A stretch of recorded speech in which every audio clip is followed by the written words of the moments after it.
Welcome to my channel Agastya tutorial.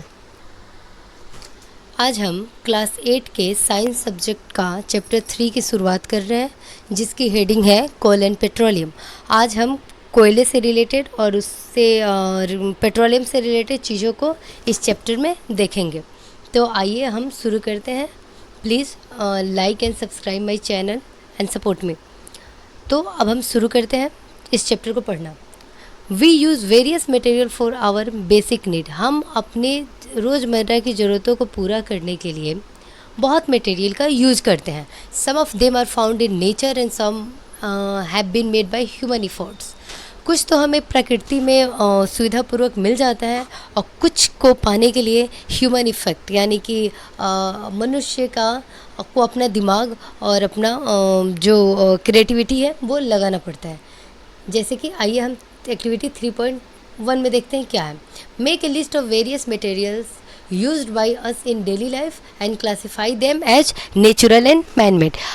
अब हम क्या करेंगे कि डेली लाइफ में जितनी सारी चीज़ें हमें मिलती हैं या जितनी सारी चीज़ों का हम मटेरियल्स का हम यूज करते हैं उसकी लिस्ट बनाएंगे। एक तो लिस्ट की हेडिंग होगी नेचुरल और दूसरी की हेडिंग होगी मैन मेड, यानी कि नेचुरल वैसी रिसोर्स है जिसे प्रकृति हमें मूल रूप से देती है, यानी कि उसे बनाने में ह्यूमन का कोई हाथ नहीं होता, जैसे कि हवा, पानी, सनलाइट, ऐसी चीज़ें।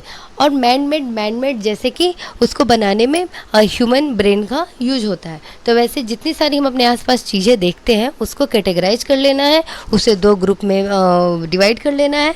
पहले ग्रुप को हम नेचुरल हेडिंग के तहत कैटेगराइज करेंगे और दूसरी चीज़ें जो हम लिखेंगे वो है मैन मेड जिसे ह्यूमन ने बनाया है। ऐसा हम कर लेंगे। Does this list include air, water, soil and minerals. अब कह रहा है कि ऐसे जो अपने मटेरियल को सॉर्ट आउट किया है, ऐसे मटेरियल जो अपने लिस्टिंग की है, क्या उसमें हवा है, पानी है, मिट्टी है और मिनरल्स है। Since all these are obtain from nature. ये जो हवा है, पानी है, मिट्टी है, मिनरल्स है, ये किससे ऑब्टेन होता है, ये किससे मिलता है? ये हमें नेचर से मिलता है, प्रकृति से मिलता है। They are called natural resources. इसलिए हम इसे क्या कहते हैं? इसे हम कहते हैं नेचुरल रिसोर्स, यानी कि जो हमें नेचर से मिलता है उसे हम नेचुरल रिसोर्स कहते हैं। अब आते हैं, बुझो का एक क्वेश्चन है, can we use all our natural resources forever. कि जितनी भी हमारी नेचुरल रिसोर्सेज हैं, यानी कि जितनी चीज़ें प्रकृति ने हमें दी हैं, क्या उसे हम हमेशा यूज करते रहेंगे?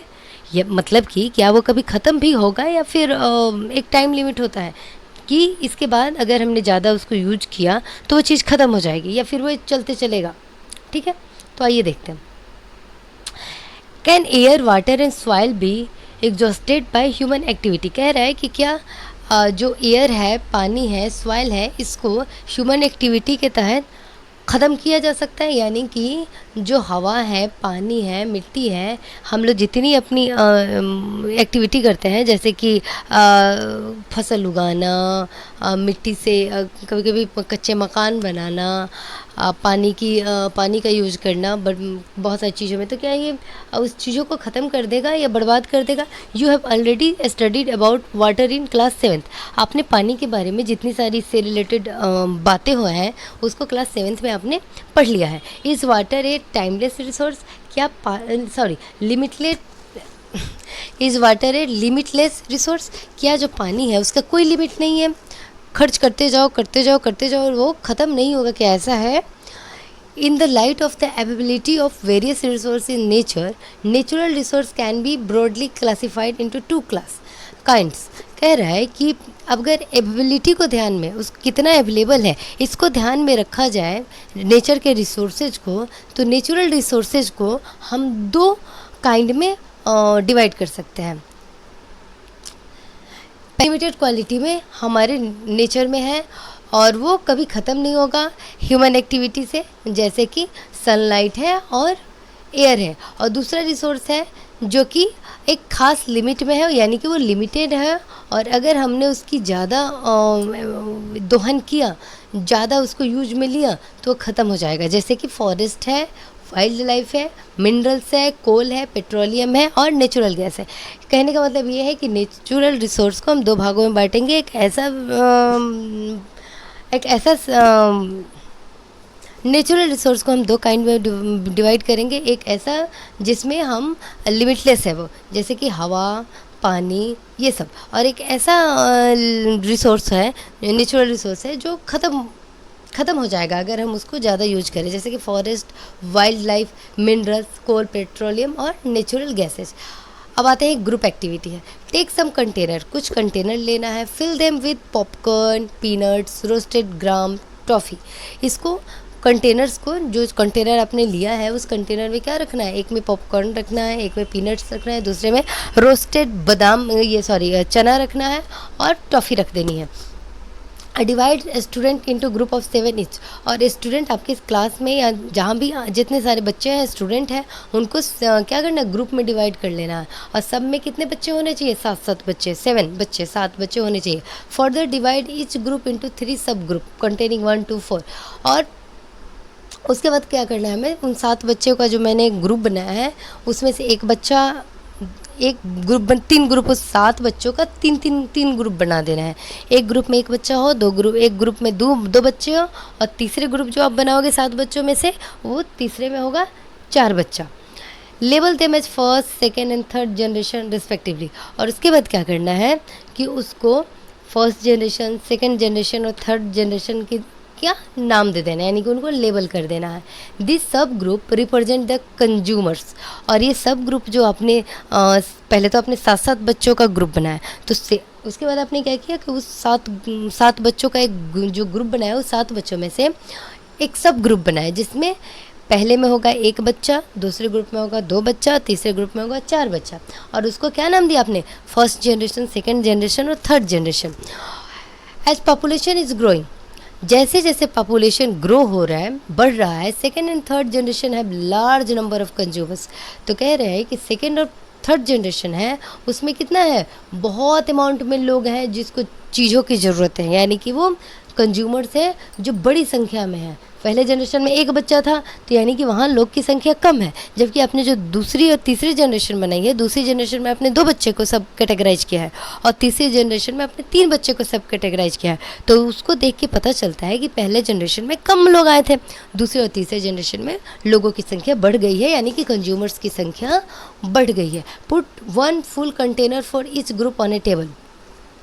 Put 1 full container for each group on A table. और एक कंटेनर क्या कीजिए कि भर के आप टेबल पे रख दीजिए। Ask consumers of the first generation from each group to consume eatables from the container of their group.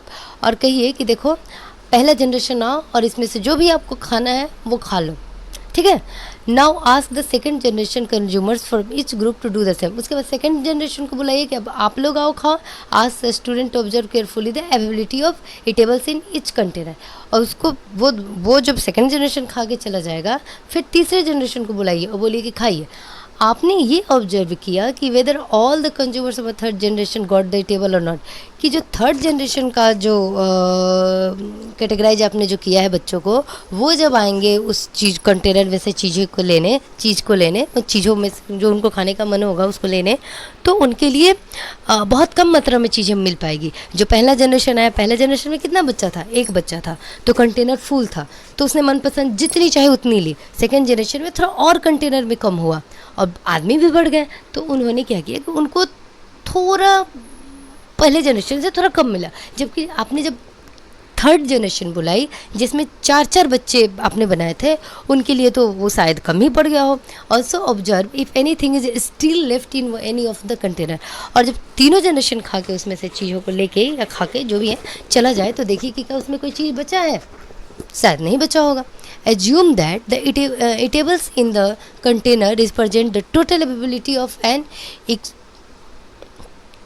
Natural resource like coal, petroleum और नेचुरल गैस। इसमें ये कह रहा है कि जो आपने जो कंटेनर रखा है भर के टेबल पे, उसको आप सोचिए कि ये नेचुरल रिसोर्स है, जैसे कि कोल है, पेट्रोलियम है और नेचुरल गैस है। इस ग्रुप में have a different consumption pattern. जितने भी ग्रुप आपने बुलाई हैं उनका एक डिफरेंट कंजप्शन पैटर्न है, यानी कि किसी को कुछ पसंद होगा, किसी को कुछ पसंद होगा, तो ये इनका कंजप्शन का पैटर्न क्या है, अलग अलग है। जैसे मान लो कि किसी को टॉफ़ी पसंद होगा तो वो टॉफ़ी ले जाएगा, किसी को केक पसंद होगा केक ले जाएगा, किसी को बिस्किट पसंद होगा बिस्किट ले जाएगा। या जितनी भी खाने की आइटम्स आपने जितनी भी रखी हैं उसमें से उनको जो पसंद होगा वही वो लेंगे। The earlier generation of any group too greedy are the earlier generation of any group too greedy. कह रहा है कि जो पहला ग्रुप आया था वो क्या उतना लालची था? May be it may be that the earlier generation is in some group were concern about the coming generation and left something for them. जो पहला ग्रुप था वो उतना ग्रीडी नहीं था। क्यों? क्योंकि उसको पता था कि हमारे बाद ये 2 बच्चों का और ग्रुप आने वाला है जो जिसको अपने लेवल के हैं सेकंड ग्रुप और थर्ड ग्रुप। तो वो क्या करेंगे कि अपने हिसाब से जो उनको लेना हो लेके और कुछ चीज़ों को कंटेनर में छोड़ के चले जाएंगे, वो पूरा उठा के कंटेनर को नहीं ले जाएंगे। In this chapter we will learn about some natural resources like coal, petroleum and natural gas. और इस तरीके से हम क्या करेंगे कि इस चैप्टर में हम जो नेचुरल रिसोर्स है जैसे कि कोल, पेट्रोलियम एंड नेचुरल गैस, इसके बारे में इस चैप्टर में हम पढ़ेंगे। These were formed from the dead remains of living organism. ये कैसे बना है? ये बना है फोसिल्स से। और फोसिल्स क्या होता है? फोसिल्स वो होते हैं जबकि जीवित जानवर या पेड़ पौधे जब मर जाते हैं और किसी भी तरीके से मिट्टी में ये दब जाएं बहुत सालों के लिए, तो क्या होते हैं वो आपके पेट्रोलियम और नेचुरल गैस या कोल में कन्वर्ट हो जाते हैं। So these are also known as fossils fuel. इसीलिए उसके फोसिल्स क्यों कहा गया है? फोसिल्स इसलिए कहा गया है कि वो रिमेन है मरे हुए जानवर और पेड़ पौधों के, तो इसीलिए उसे फोसिल्स फ्यूल भी कहते हैं। किसको कहते हैं? तो पेट्रोलियम को कहते हैं, कोल को कहते हैं और नेचुरल गैस को कहते हैं। हाँ, अब जैसे कोल के बारे में चलो पढ़ लेते हैं। कोल के बारे में यानी कि कोयले के बारे में। यू मे हैव सीन कोल और हेयर्ड अबाउट इट। आपने कोयले के बारे में ज़रूर सुना होगा और पढ़ा होगा। It is a hard as stone and it black in colour. ये जो होता है वो पत्थर की तरह क्या होता है?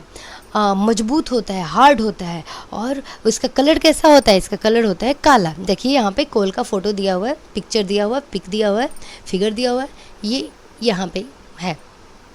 आता है इसके बारे में पढ़ते हैं। Coal is one of the fuel use to cook food.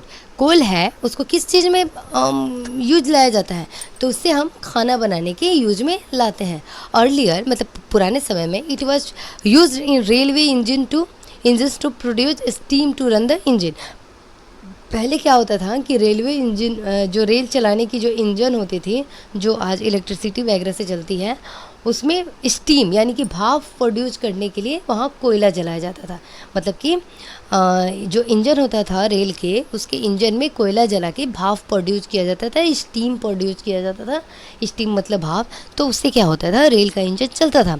It is also used in thermal power plant to produce electricity. और थर्मल प्लांट जिससे हम इलेक्ट्रिसिटी का निर्माण करते हैं, इलेक्ट्रिसिटी बनाते हैं, तो उसमें भी कोयले को क्या होता था?